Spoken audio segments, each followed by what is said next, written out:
They say fire cleanses, but that's only half true. Fire destroys. It leaves behind charred remains, fragments of a life that can never be rebuilt. My story didn't begin with flames, but with a quiet desperation that led me to him. A young man who offered me a glimpse of life outside the four walls I'd lived in for so many years. Our affair wasn't the beginning, and it wasn't the end. It was the spark. And what followed was a blaze that devoured everything I held dear, leaving only ashes and regrets. Now, as I stand amidst the ruins, I'm left wondering if I ever truly knew myself, or if the fire simply revealed the truth I'd hidden for so long. It was an unremarkable Tuesday afternoon when Leo first stepped into my life. My husband Henry had hired him to fix a few things around the house: new window frames, a fresh coat of paint on the deck. Henry had never been much for handyman work, preferring to leave such tasks to others, and I hadn't thought twice when he hired someone young and fresh out of trade school. But when Leo arrived, there was something about him that caught my attention. He was tall, broad-shouldered, with a face that looked as though it had been shaped by life's rougher edges. He wore a faded flannel shirt, his jeans paint-stained, and his eyes held a restless intensity that felt oddly familiar. It was as though he carried secrets, burdens, and a darkness I could sense but couldn't see. I wasn't looking for trouble.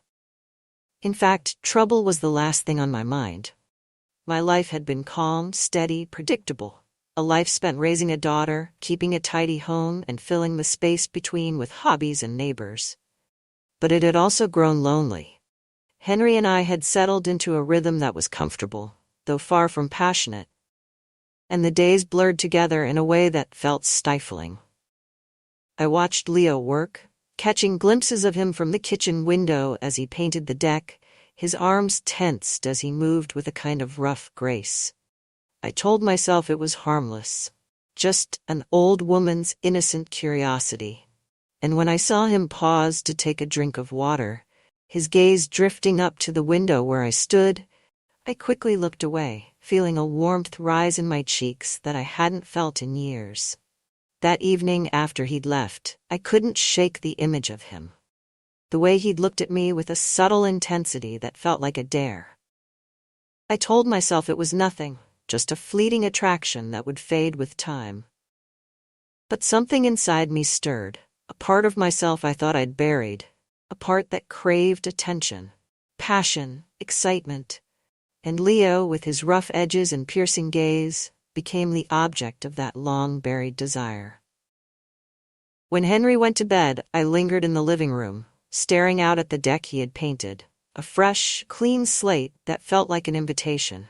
I knew better, but I couldn't deny the thrill that lingered in my chest, the feeling that, perhaps, my life was about to change in ways I couldn't yet understand. Over the next few weeks, Leo's visits became routine, each one a steady beat in the rhythm of my life. At first, it was easy to brush off the flickers of attraction as harmless. I told myself it was nothing more than a fleeting thrill. But as I watched him move through the house, his presence somehow filling the space in ways that made me feel both young and reckless, the lines I'd carefully drawn in my mind began to blur. It was a particularly warm afternoon when I brought him a glass of iced tea. He took it, his fingers brushing mine just long enough to send a shiver up my spine. "Thank you, Mrs. Harris," he said, his voice low and steady. I'd told him to call me Martha, but he rarely did, as if the formal title kept a boundary between us that was both comforting and frustrating. "You're welcome, Leo," I replied, and for a moment I felt as though we were the only two people in the world. The air felt thick, heavy with words unsaid, and I lingered longer than I should have. He seemed to notice, his eyes lingering on me, a small smile tugging at the corner of his mouth. From then on, our interactions took on a new layer of intensity. Leo began to share pieces of himself, a story from his childhood, a glimpse into the struggles he'd faced growing up. He'd had a rough life, with parents who were absent more often than not, and he'd found himself on his own at a young age. I listened, drawn to his vulnerability, feeling an inexplicable desire to protect him, even as I knew I was crossing a line I'd regret. One evening, as he was finishing up the day's work, he asked if I'd like to go out for a drink. The invitation felt both exhilarating and dangerous, and though I knew I should say no, I found myself nodding. We ended up at a small, dimly lit bar on the edge of town, a place where no one knew us, where we were just another couple sharing a quiet evening. The conversation flowed easily, laughter filling the spaces between our words, and by the time we finished our second drink, I felt a warmth in my chest that wasn't just from the alcohol. When we left, he walked me to my car, lingering just a moment too long, his gaze locked on mine. And then, before I could think, before I could stop myself, I leaned in, closing the distance between us. The kiss was brief, a spark that ignited something I hadn't felt in years. I pulled back, my heart racing, guilt already settling in, but the thrill overpowered it. Leo's eyes held a mixture of surprise and satisfaction, and as I drove home, I felt both exhilarated and terrified, knowing I had taken a step I couldn't undo. As the days passed, my affair with Leo became a hidden rhythm, woven between the ordinary moments of my life with Henry. I was careful, cautious, but no matter how much I tried to keep things normal, Henry noticed the changes. He would glance at me with a curious intensity, his eyes searching mine as though he could see the secrets I was trying so hard to hide. At first, he didn't say anything, only watching me with a quiet suspicion that made my heart race each time our eyes met. I found myself growing defensive, avoiding his questions, deflecting with excuses I hoped would be enough to keep his suspicions at bay. But the tension between us was thick, a silent presence that filled the air, growing with each passing day. One evening, as we sat together in the living room, Henry broke the silence, his voice laced with an edge I hadn't heard before. "Martha, you've seemed distant lately. Is something going on?" I felt my heart skip a beat, a flash of panic flaring within me. I forced a smile, hoping it looked genuine, and replied, "I've just been feeling a bit restless, I suppose. I think it's just part of adjusting to retirement." I wanted to believe my own words, that maybe the restlessness I felt could be explained away as something innocent, something understandable. But I could see the doubt in his eyes, a flicker of mistrust that made me feel exposed. He didn't push further, but his expression lingered with me long after he'd gone to bed, leaving me alone with the guilt that gnawed at the edges of my mind. I knew I was playing with fire, and yet I couldn't bring myself to stop. There was a thrill in the secrecy, a sense of freedom I hadn't felt in years, and though I knew it would catch up with me eventually, I wasn't ready to let go. As my relationship with Leo deepened, I began to see sides of him that left me uneasy. One evening, after we had met up for a quick drink, he opened up about his past in ways that felt raw, unsettling. He spoke of people who had crossed him, individuals who had paid a price for betraying him, his voice laced with an anger that bordered on dangerous. He told me about a man who had tried to take advantage of him when he was younger, a man who'd mysteriously disappeared one night, leaving behind only questions and fear. Leo spoke of it casually, as though it were nothing more than an anecdote, but the coldness in his tone left me feeling as though I'd brushed up against something dark, something I didn't fully understand. I felt a chill as I listened, a creeping awareness that I knew far less about Leo than I had thought. He seemed to sense my unease, his gaze softening as he took my hand, reassuring me in a way that was both comforting and disconcerting. "You don't need to worry, Martha," he murmured, his voice calm. "I'd never do anything to hurt you." I forced a smile, nodding, but the words echoed in my mind, filling me with a quiet dread. There was a part of me that wanted to pull away, to end whatever it was that had begun between us, but the thrill, the pull of his intensity, kept me tethered.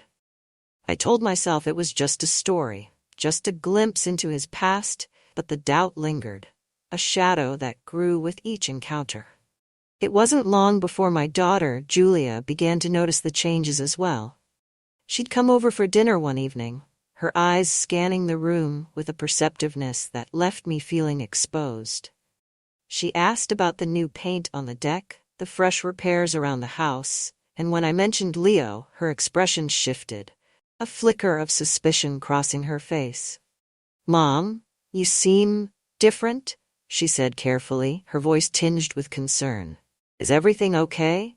You just seem more preoccupied lately." I brushed off her questions, deflecting with the same explanations I'd given Henry, but Julia's eyes held a look of doubt, a quiet suspicion that told me she wasn't convinced. I tried to reassure her, but my words felt hollow, my attempts to sound casual falling flat. Julia knew me too well, her intuition as sharp as ever, and I could feel her concern deepening with each evasive answer. A few days later, Julia returned unexpectedly, catching a glimpse of Leo as he was leaving the house. Her expression darkened, a mix of shock and anger flashing in her eyes as she watched him drive away. She confronted me, her voice laced with frustration as she demanded to know who he was, why he was here.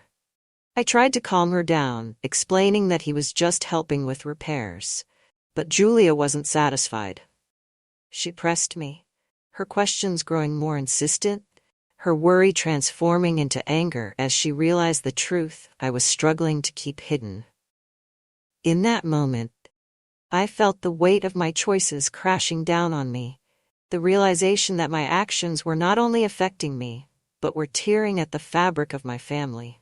As I watched the hurt in her eyes, I felt a pang of guilt, a recognition that I had gone too far, crossed lines I could never uncross. And yet, even as I promised myself I would end things, a part of me knew it was too late, that the flames had already begun to spread, leaving a path of destruction in their wake. Days passed, but the guilt didn't fade. Every stolen moment with Leo felt increasingly fraught, as if our secret was ticking away, ready to explode. Leo sensed my hesitation. I'd begun to pull back, finding excuses to end our meetings early, my responses cooling. But his intensity only grew stronger. One evening, after a tense conversation about our future, he looked at me with a chilling determination in his eyes. "Martha," he began, his voice steady yet firm, "you can't keep living two lives. You have to choose, me or him." The words struck me like a slap, and I felt a pang of fear rise in my chest. He was no longer the young, impulsive man who had once excited me. Now, he felt dangerous, his possessiveness barely hidden beneath his calm exterior. I attempted to laugh it off, to tell him that what we had wasn't meant to be anything more than a brief affair, but Leo's face darkened, his jaw tightening. "I'm serious," he said, stepping closer. "I'm not going to be just some fling, Martha. If you walk away, I'll make sure Henry finds out about us. And trust me, he'll find out more than just a few secrets." The threat hung between us, and I felt myself spiraling, realizing that what had once felt thrilling now felt like a trap.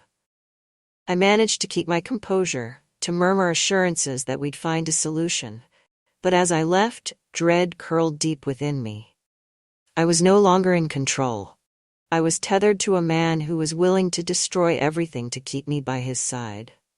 It was late one night when the smell of smoke drifted into our bedroom, stirring me awake. I sat up, disoriented, the pungent scent filling the air. Beside me, Henry lay still, oblivious to the danger. My pulse quickened as I shook him awake, panic setting in as he jolted, blinking in confusion. "Henry, the house, something's burning," I whispered urgently, the words barely leaving my mouth before we heard the faint crackling sound of flames from downstairs. We rushed out of bed, and as we descended the stairs, the sight before me sent a shock of terror through my body. Flames were licking up the walls of our living room, devouring the furniture and crawling toward the ceiling. The fire roared, its heat suffocating, and Henry grabbed my arm, dragging me toward the front door.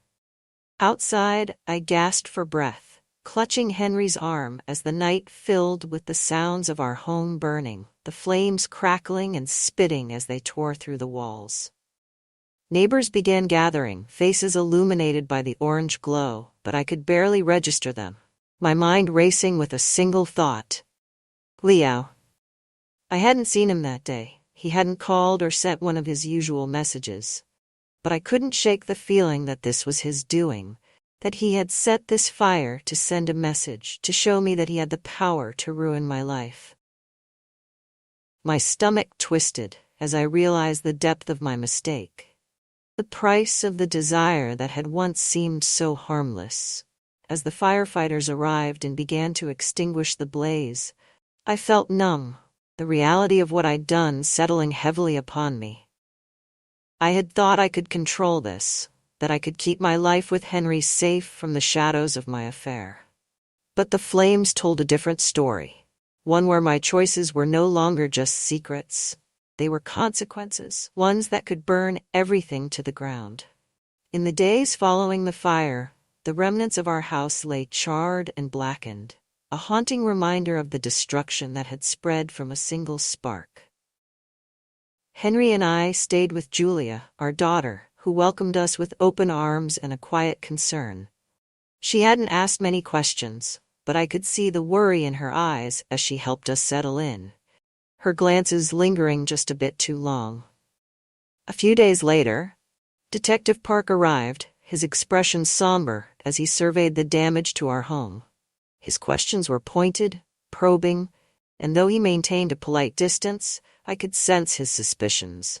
He asked about any possible intruders, anyone who might hold a grudge against us, and as I responded with carefully measured words, I could feel the weight of my lies pressing down. Henry, oblivious to the truth, described a few incidents.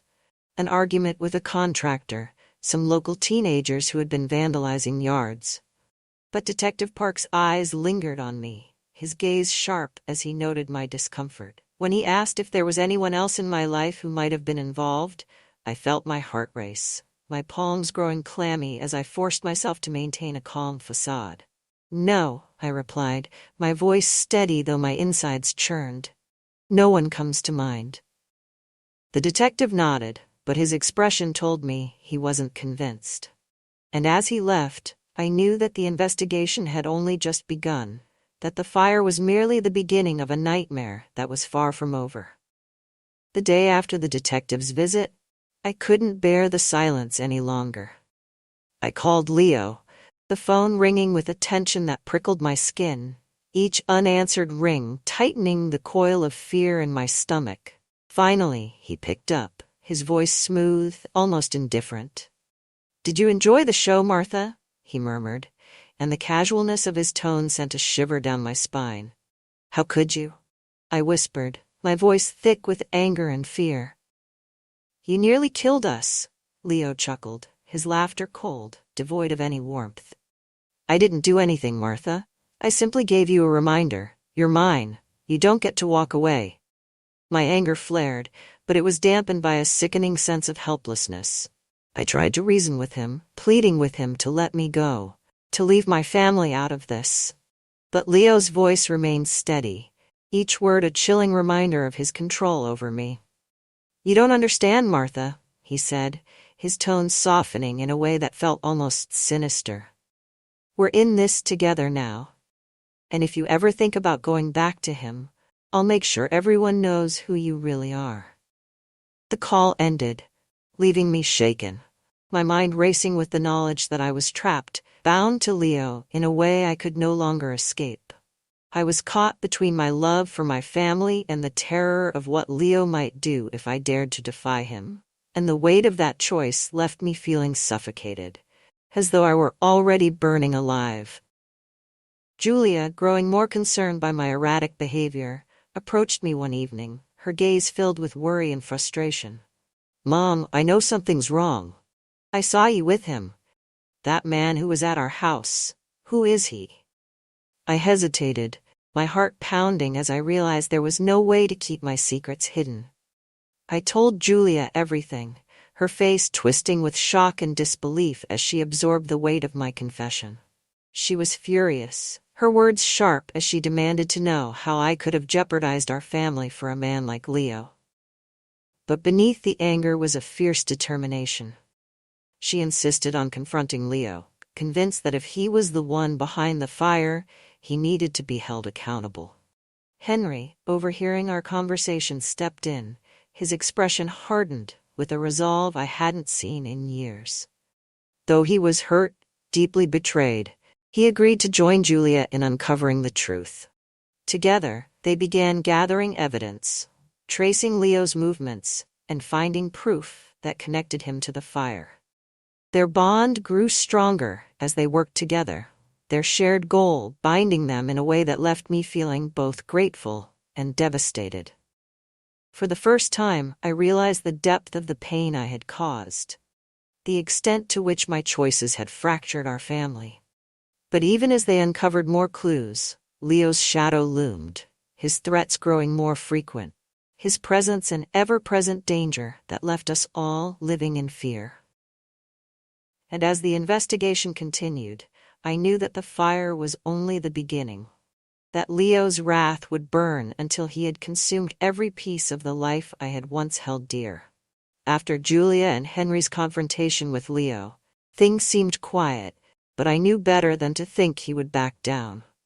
My life became a cycle of looking over my shoulder, fearing that at any moment he would strike again.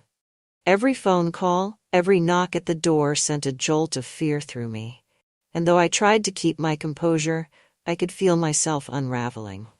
Late one evening, as I was preparing for bed, my phone buzzed. A single message from an unknown number appeared. "This isn't over, Martha. You can't hide from me." I clutched the phone, my hands trembling as I read the words over and over, the threat sinking in. He was still watching, waiting for the moment when my guard would slip.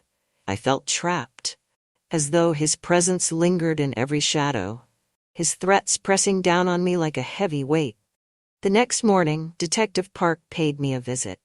He'd received an anonymous tip connecting Leo to the fire, and though it was clear he suspected foul play, he needed proof. I wanted to tell him everything, to reveal the full extent of my involvement, but fear held me back. Leo had already proven he was willing to go to dangerous lengths, and I knew that if I betrayed him, the consequences would be severe. But Detective Park's warning was clear. "Mrs. Harris," he said, his gaze steady, "if there's anything you know, now is the time to speak up. People like Leo don't stop, they escalate." His words haunted me long after he left, and I knew he was right. Leo wouldn't let this go. And as the days passed, I became increasingly paranoid, feeling his eyes on me even when he wasn't there. It was only a matter of time before he made his next move, and the knowledge of it left me feeling like a prisoner in my own life. One night, Julia didn't come home. I called her phone repeatedly, each unanswered ring twisting my stomach into tighter knots. Panic set in as the hours passed with no word from her, and by midnight, I was pacing the living room, my heart pounding as I waited for any sign of her. Then, a message arrived on my phone, a photo of Julia, bound and blindfolded, her face pale and terrified. Beneath it, a single line, "Meet me alone, or she won't make it home." I sank to the floor, my hands shaking as I stared at the screen. This was Leo's doing, his twisted revenge for my attempts to distance myself, his punishment for my betrayal. Desperation clawed at me as I realized that my daughter's life now hung in the balance, that the choices I had made had placed her in unimaginable danger. I knew I couldn't tell Henry. He would never allow me to face Leo alone. But this was a burden I had to carry, a consequence of my own making. With a heavy heart, I texted Leo, agreeing to meet him at an old warehouse on the edge of town, the place he had chosen for our confrontation. As I drove through the darkened streets, fear coursed through me, my mind racing with worst-case scenarios. I had no plan, no backup, only a desperate hope that I could reason with him, that I could save Julia before it was too late. And as I neared the warehouse, A sickening realization settled over me. I was walking into a trap, and there was no guarantee that any of us would make it out alive. The warehouse was dark, the shadows deep and menacing as I stepped inside, my heart pounding in my chest. I called out for Leo, my voice trembling, the echo of it bouncing off the cold, empty walls. Moments later, he emerged from the shadows, a twisted smile on his face as he dragged Julia into the dim light, her hands bound, her eyes wide with fear. "Martha," he said, his voice dripping with mock affection, "I knew you'd come. After all, family means everything to you, doesn't it?" I felt a surge of anger, but fear held me back as he stepped closer, his grip on Julia tightening. "Please, Leo," I whispered, my voice raw. "Let her go. She has nothing to do with this." He laughed, the sound cold and cruel. "Oh, but she does. She's your daughter, your perfect little girl. You think you can just betray me, walk away, and pretend like none of this happened?" He raised a knife, holding it dangerously close to Julia as he glared at me. I was frozen, helpless, watching as he played out his twisted revenge, the life of my daughter hanging in the balance. I took a step forward, my hands raised in surrender, desperation flooding through me as I pleaded with him to spare her. Then, the warehouse doors burst open, and in a flash, Detective Park and Henry rushed in, guns drawn, their voices commanding Leo to let her go. Leo's face twisted with rage, his grip on Julia tightening, but in the ensuing chaos, Henry lunged at him, pulling Julia to safety as Detective Park apprehended Leo. The struggle was over in seconds, but the weight of it left me weak, my knees buckling as I sank to the ground, relief flooding through me as I saw Julia's tear-streaked face. We were safe, for now. But the scars of that night would linger, a reminder of the dark path I had walked and the lives I had nearly destroyed. In the days that followed, I was haunted by the events at the warehouse. Julia was safe, but the damage had been done. Henry's face was a mask of quiet hurt, his anger simmering beneath the surface, and though he tried to support me, I could see the pain in his eyes. I reached out to Julia, trying to bridge the gap that had grown between us, but the trust we had shared was shattered, replaced by a cold distance that left me feeling more isolated than ever. I knew she blamed me, that she held me responsible for the ordeal she had suffered. And in truth, I couldn't disagree. My relationship with Henry was no better. He avoided me, his silence a constant reminder of the betrayal I had inflicted. I tried to apologize, to explain the desperation that had driven me to Leo, but my words felt hollow, insufficient. I was left to confront the broken pieces of my life alone, the realization of my mistakes weighing heavily on my shoulders. Yet, as painful as it was, I knew I had to move forward. I sought out therapy, hoping to understand the choices I had made, to make sense of the darkness that had nearly consumed me. I threw myself into volunteering, finding solace in helping others, in giving back to a world that had nearly swallowed me whole. With time, I began to heal, though the scars of my past remained, a constant reminder of the path I had taken and the fire I had nearly allowed to destroy everything. Months passed and slowly, life began to take on a new rhythm. Henry and I were cautious, our conversations careful, but there was a gentleness in his approach that gave me hope. He had seen me at my worst, yet he remained, his love quiet but steadfast, a lifeline that anchored me in the turbulent sea of my regrets. Julia, too, began to soften. She still held me at a distance, her trust fragile, but there were moments when the wall between us would lower, a glimmer of the bond we had once shared. I knew that it would take time, that forgiveness wasn't easily won, but I was willing to wait, to work for the chance to rebuild the relationships I had nearly lost. My work as a volunteer became a source of healing, a way to find purpose amidst the ashes of my mistakes.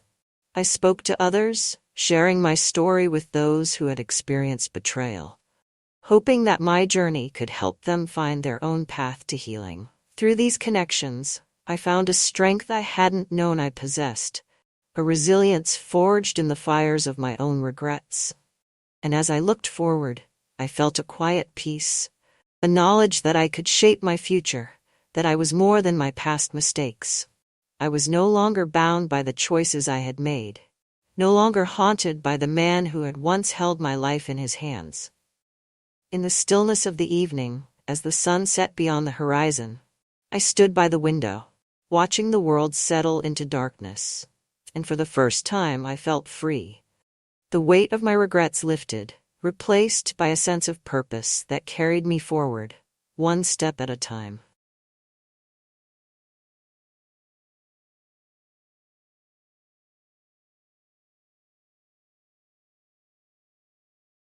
I didn't mean to look. It was an accident, a fleeting glance as I passed by the couch. But once I saw what was on the screen, I couldn't unsee it. It had been an unremarkable afternoon, one of those lazy days where the hours seemed to stretch endlessly. I was carrying a pile of freshly folded laundry to Drew's room, trying to keep my mind off the strain in my marriage to Ben. Drew, my 25-year-old stepson, was sprawled out on the couch, scrolling through his phone with the ease of someone with nowhere to be. As I passed behind him, something caught my eye, the faint, flickering glow of his screen. I glanced down without thinking. At first, I didn't register what I was looking at. Then I did. The phone was filled with pictures, provocative, suggestive images of women. He swiped, and a muted video began to play. The content unmistakable. My breath caught, and my steps faltered, the laundry nearly slipping from my hands. Drew must have sensed me because he turned sharply, his face flushing crimson as he scrambled to lock the screen. "Nora," he stammered, his voice cracking. "I didn't mean to. I'm sorry," I said quickly, turning away, my face burning. But as I walked away, my heart pounding, I couldn't stop replaying the moment in my mind. And somehow I knew that nothing between us would be the same. For the rest of that afternoon, I couldn't shake what I had seen. The images, the muted clip, brief and fleeting as they were, played on a loop in my mind. And Drew's reaction, the way he had scrambled to lock his phone and stammered my name, stayed with me even longer. I kept telling myself it didn't matter. He was a young man. Of course, he'd look at things like that. It was natural. Harmless. And yet, it wasn't the content that unsettled me. It was the unspoken tension that had settled between us in its wake. That evening, we sat at the dinner table, just the two of us. Ben, as usual, was still at the office, leaving Drew and me to navigate the silence that seemed to grow louder with every passing second. "So," I began, desperate to break the awkwardness, "have you heard back from any of the places you applied to?" Drew looked up from his plate, his expression guarded. "Not yet. Still waiting." I nodded, twirling my fork through my salad. "Something will come through soon. It's just a matter of time." "Yeah, maybe," he muttered, pushing a piece of chicken around his plate. The conversation died there, but I noticed the way he avoided meeting my eyes. The next day, I woke up early, determined to put the previous day behind me. I threw myself into housework, scrubbing floors and dusting shelves with an almost manic energy. By mid-morning, I was in the living room, vacuuming near the couch where the incident had happened. Drew walked in, his hair still damp from the shower, a mug of coffee in his hand. He hesitated when he saw me. "Morning," he said, his voice cautious. "Morning," I replied, not looking up from my task. For a moment, he lingered, as if searching for something to say. Then, finally, "About yesterday," I froze, the vacuum's hum filling the silence between us. "You don't have to explain," I said quickly, shutting the vacuum off and straightening up. I didn't mean for you to see that," he said, his cheeks flushing. "It was stupid, embarrassing." "It's fine," I said, waving a hand dismissively. "Let's just forget it happened." He nodded, though the tension in his posture suggested he wasn't convinced. Over the next few days, we tiptoed around each other, careful to avoid anything that might acknowledge the incident. But the tension was there, simmering beneath the surface. I caught him glancing at me when he thought I wasn't looking, his gaze lingering a little too long before darting away. I wasn't immune to it either. There were moments when I'd catch myself watching him, noticing things I hadn't before, the way his jaw tensed when he was concentrating, the quiet confidence in the way he moved. It wasn't long before the tension began to seep into our interactions. It happened one rainy afternoon. Ben was out of town on a business trip, leaving Drew and me alone in the house. I was in the kitchen, making tea, when he walked in. "Want some?" I asked, gesturing to the kettle. "Sure," he said, leaning against the counter. We stood in silence as I poured the tea, the only sound the patter of rain against the windows. Finally, he spoke. "Nora, I don't want things to be weird between us." I looked up at him, startled. "They're not weird." He gave a small, rueful smile. "They are, and it's my fault." "It's not your fault," I said quickly. "It was an accident." "Still," he said, his voice soft, "I don't want you to think anything bad about me." I set the mug down on the counter, facing him fully. "Drew, I don't think badly of you." For a moment, we just looked at each other, the air between us heavy with something unspoken. Then he stepped closer, his eyes searching mine. "Nora," he began, his voice barely above a whisper. I didn't let him finish. "Drew, this. I know," he said quickly, stepping back, his face flushing. "I'm sorry. I just forget it." He turned and walked out of the kitchen, leaving me alone with my racing thoughts. That night, I couldn't sleep. I tossed and turned, my mind replaying the moment in the kitchen over and over.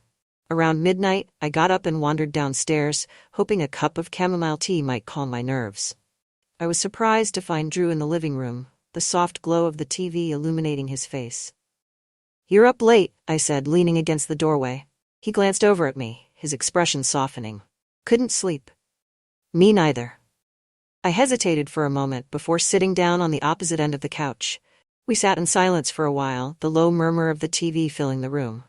Finally, he spoke. "Do you ever feel stuck?" he asked, his voice quiet. I looked over at him, surprised by the question. "What do you mean?"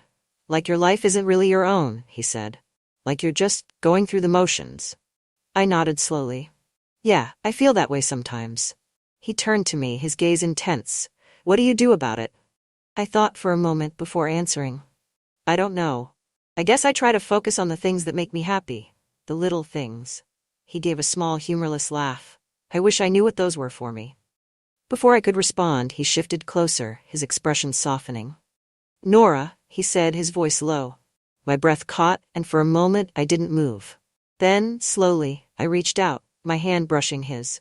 The contact sent a jolt through me, and I pulled back quickly.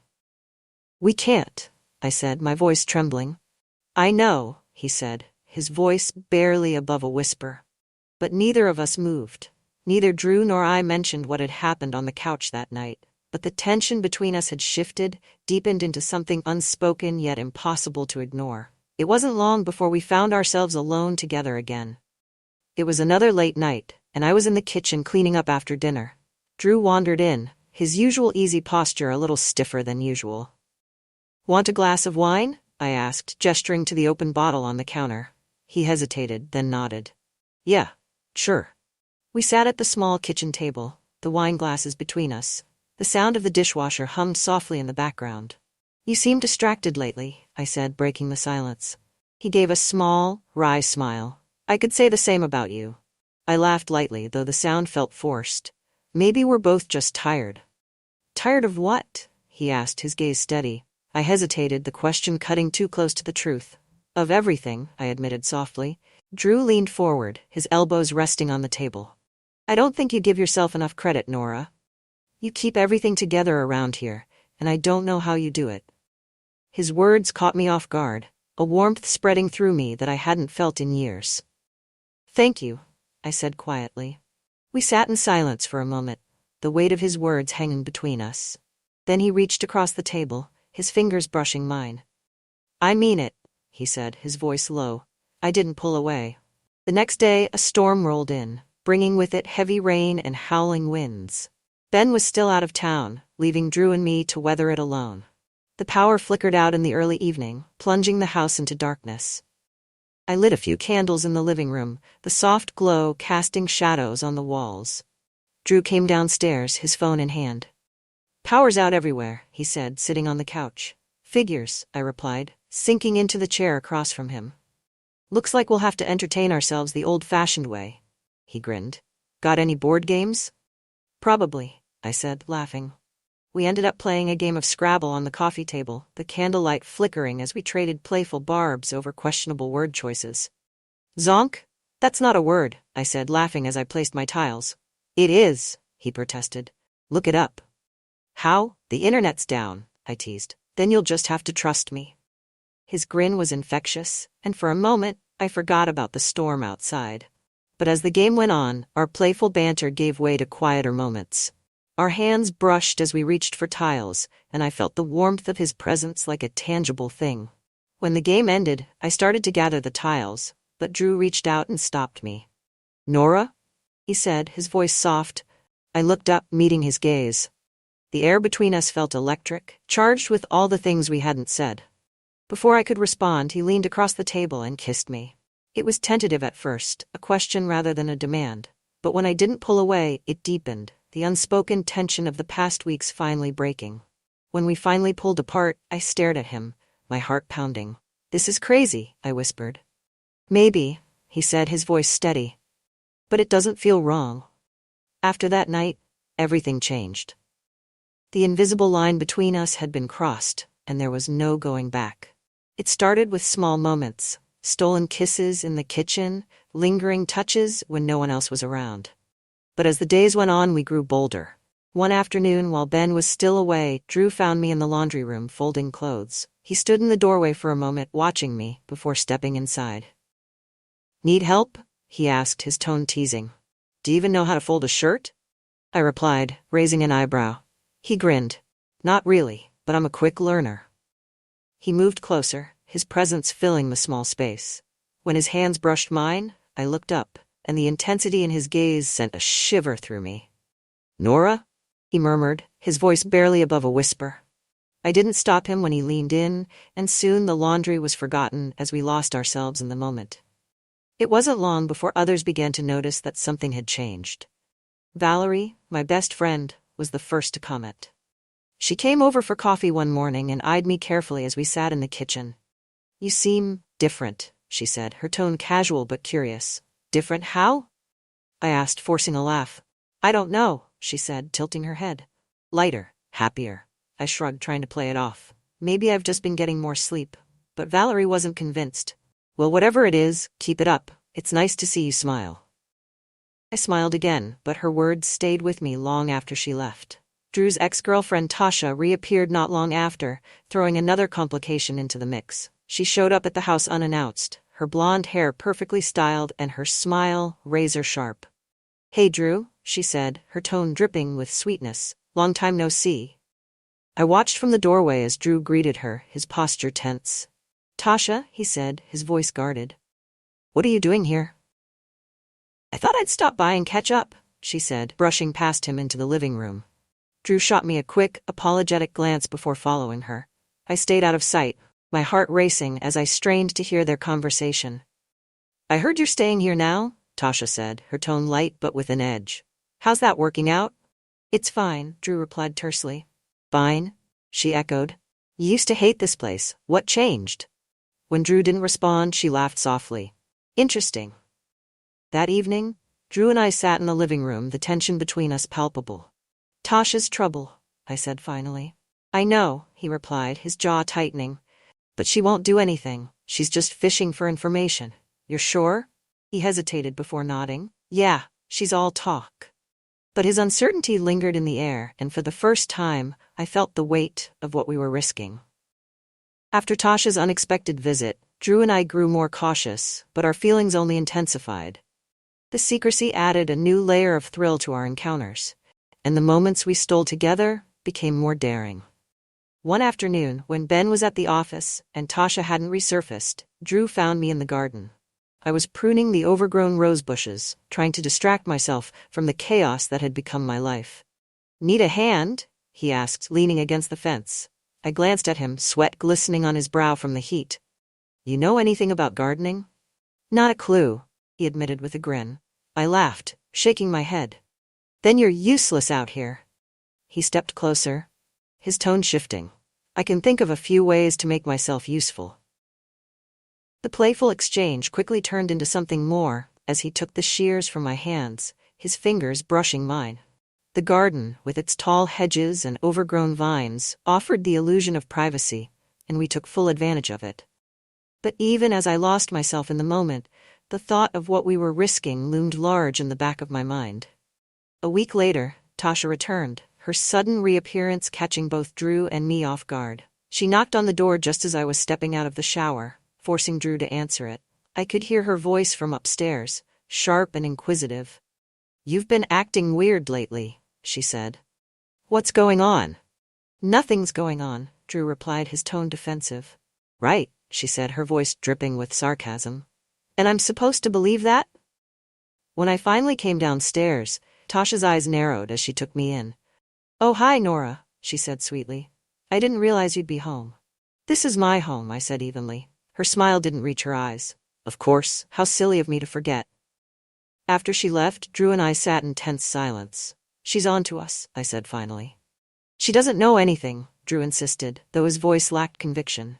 "But she suspects," I countered, "and that's almost worse." Meanwhile, Valerie's curiosity was growing harder to deflect. She called one evening, her tone casual but probing. "Do you want to grab lunch tomorrow?" she asked. "I can't," I said quickly. "I've got too much to do around the house." There was a pause before she replied. "You've been busy a lot lately. Everything okay?" "Of course," I said, forcing a lightness into my tone. "Why wouldn't it be?" "No reason," she said, though her hesitation was clear. "I just worry about you sometimes, that's all." I assured her I was fine, but the conversation left me rattled. It was a Saturday evening when Ben returned from his latest business trip earlier than expected.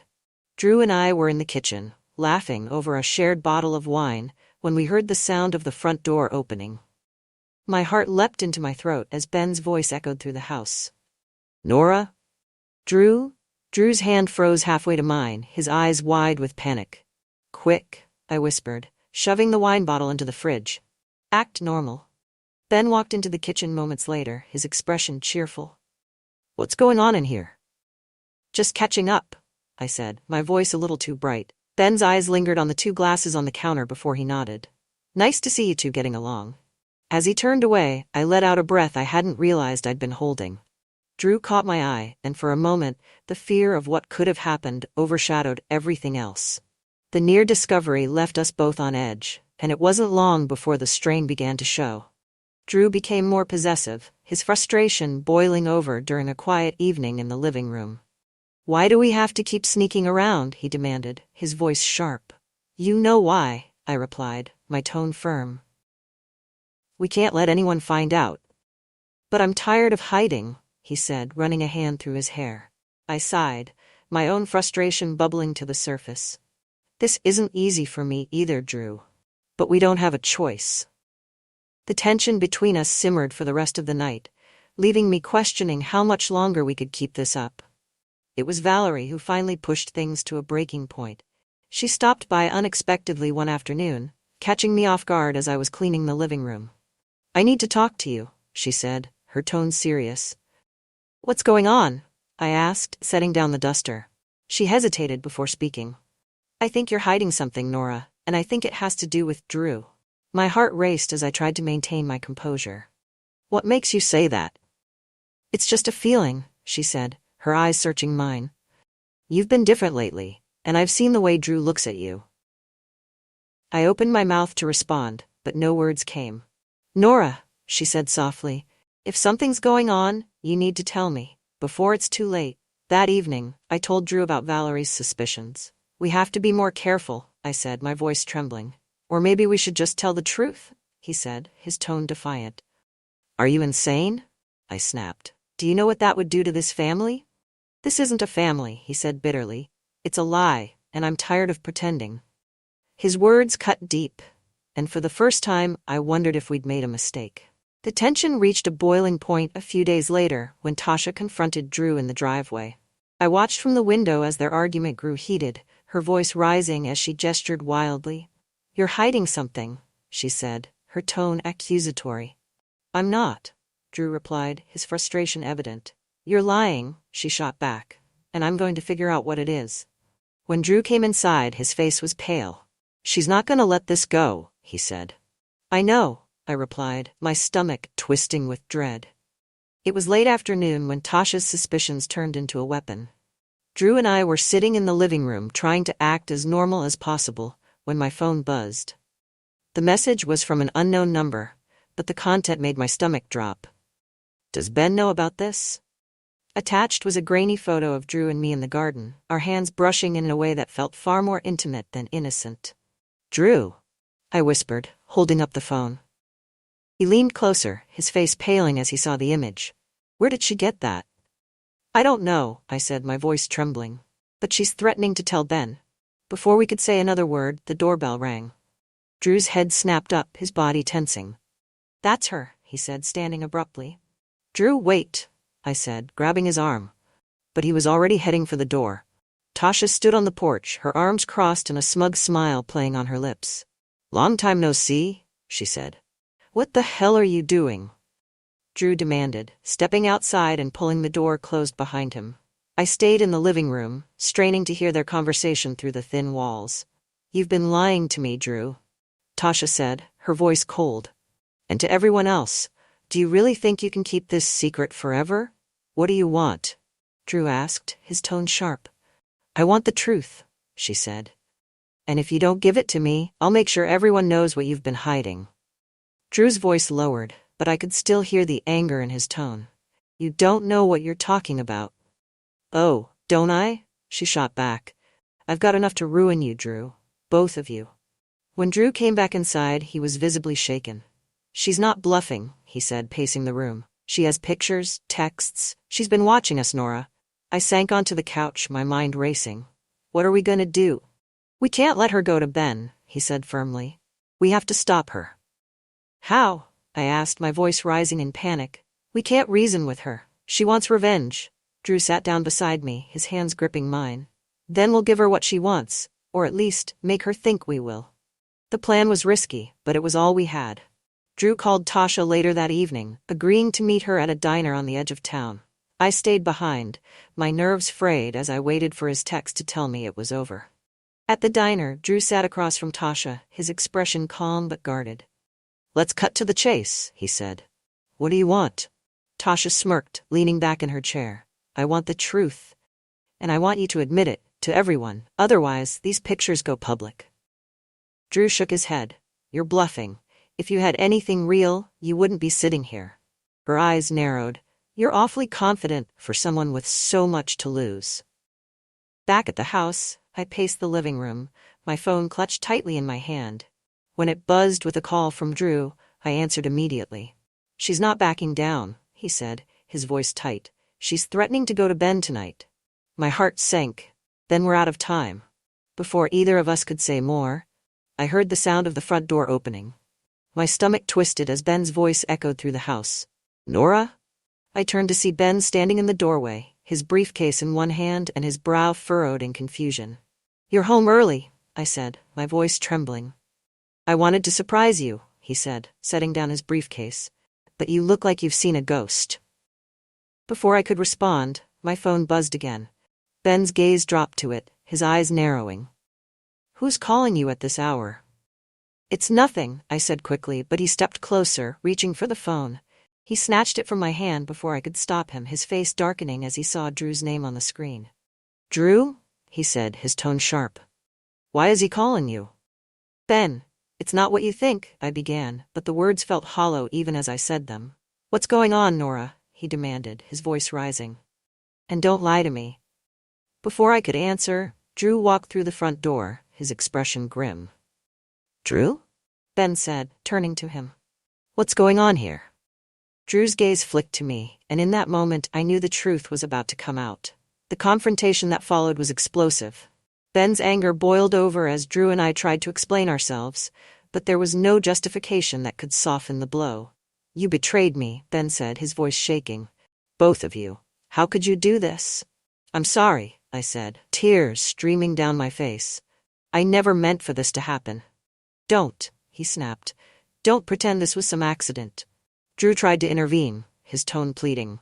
Dad, it's not as simple as you think. Don't call me that, Ben interrupted, his voice cold. You're no son of mine. The words hung in the air like a death knell, leaving Drew and me speechless. Just when it seemed like things couldn't get worse, my phone buzzed again. This time, it was a text from Tasha. I warned you. Moments later, Ben's phone buzzed too. He glanced at the screen, his face darkening as he opened the message. "What is this?" he demanded, holding up the phone. I didn't need to see the screen to know what it was. Tasha had sent him the pictures. "This is what you've been hiding?" Ben said, his voice shaking with fury. "You disgust me." Ben's face twisted with rage as he stared at the incriminating photos on his phone. His hands trembled, either from anger or disbelief, or both. "Get out," he said finally, his voice low and cold. "Ben." I started, my voice shaking, but he cut me off. "I said get out, Nora," he shouted, slamming the phone onto the table. "And you," he added, turning to Drew, "you're not welcome here anymore. Pack your things and leave. Now." Drew stepped forward, his hands raised in a placating gesture. "Dad, please, just listen." "You're not my son," Ben spat, his voice cracking. "Whatever you are, whatever you've become, I don't want to see it." I felt my knees weaken as the weight of his words sank in. "Ben, we can talk about this," I said, desperate to salvage something, anything. "There's nothing to talk about," he said, his voice icy. "The two of you made your choices. Now you can live with them."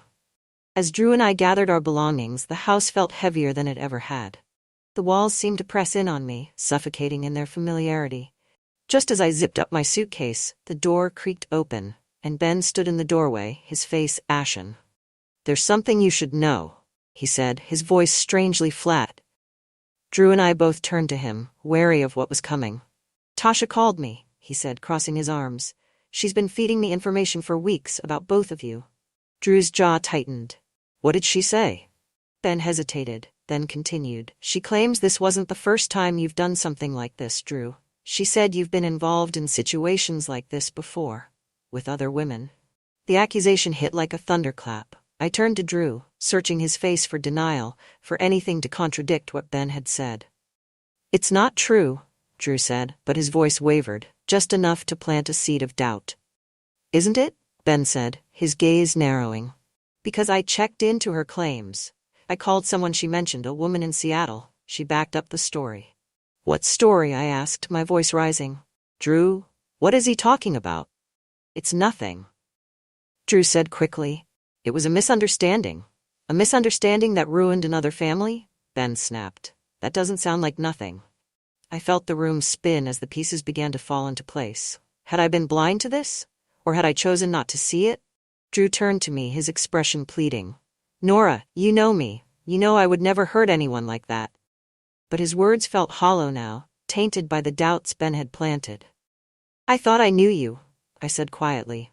Ben stepped closer, his voice sharp. "He's a liar, Nora. He's been lying to both of us this whole time, and you fell for it." "I didn't," I started, but the words caught in my throat. Ben's expression softened, but only slightly. "You're not the first woman he's manipulated, and if you stay with him, you won't be the last." Drew's face darkened. "You're just trying to turn her against me," he said, his voice low and dangerous. "She deserves to know the truth," Ben countered. "Whether you like it or not." Before we could say more, my phone buzzed again. It was another text from Tasha, this one more direct. "I told you it would all come out. Hope it was worth it." I showed the message to Drew, who swore under his breath. "She's not going to stop," I said, my voice trembling. "Even if we leave, she'll keep coming after us." "She won't," Drew said firmly. "I'll make sure of it." His tone sent a chill down my spine. "Drew, what are you going to do?" "Whatever I have to," he said, his jaw tightening. Later that night, I overheard Drew on the phone. His voice was low, and I couldn't make out all the words, but what I did hear made my blood run cold. "She won't be a problem much longer," he said. When he hung up, I confronted him. "What did you mean by that?" Drew turned to me, his expression unreadable. "It's nothing. I'm handling it." "Handling it how?" I pressed. "Drew, this is serious. You can't just—" "I said I'm handling it," he snapped, his tone sharper than I'd ever heard it. For the first time, I wondered if I'd made a mistake trusting him. The next morning, I got a call from Valerie. "Have you seen the news?" she asked, her voice breathless. "No, why?" I asked, dread creeping into my chest. "Tasha's missing," she said. "They're saying she hasn't been seen since last night." I felt the phone slip from my hand as her words sank in. My mind raced with questions, each more terrifying than the last. When I confronted Drew, he didn't deny knowing what had happened. "She won't bother us anymore," he said simply, his tone chilling in its calmness. What did you do? I demanded, my voice shaking. What I had to, he said. With Tasha gone, the immediate threat to our secret disappeared, but the damage was already done. Ben filed for divorce, his trust in me shattered beyond repair. Drew, meanwhile, left town without a word, leaving me alone to pick up the pieces. I heard rumors about him from time to time, stories of other women, other scandals. Each one chipped away at the version of him I thought I'd known.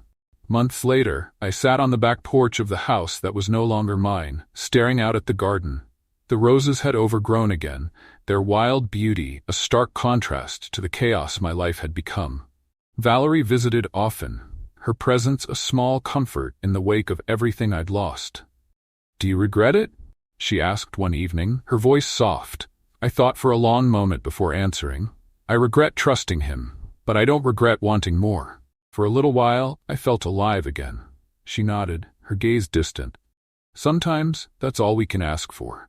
As I watched the sun set, I realized she was right. The past couldn't be undone, but the future was still mine to shape.